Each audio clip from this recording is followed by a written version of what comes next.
The BBC's John Pienaar said Britain wants to have its cake and eat it with access to goods and services without single market membership after Brexit. Appearing on BBC Daily Politics, Mr Bone said, "It's perfectly reasonable, very fair on us to accept the fact that we will let the EU sell us £70 billion more of goods than we export to them. Clearly it's more in their interest to have that it is us.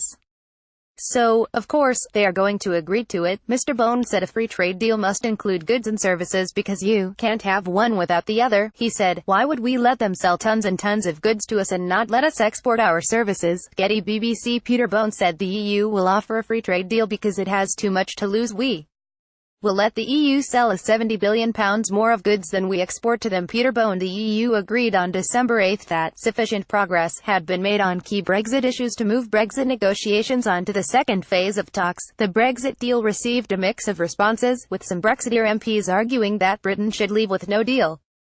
Leave campaigner Nigel Farage said the Brexit deal is pathetic, and Mrs May had crossed her red lines following the DUP's scuppering of the original Brexit deal. MP Ian Duncan Smith said the EU only got into action for the first time in months when it realised Britain could walk away with no deal.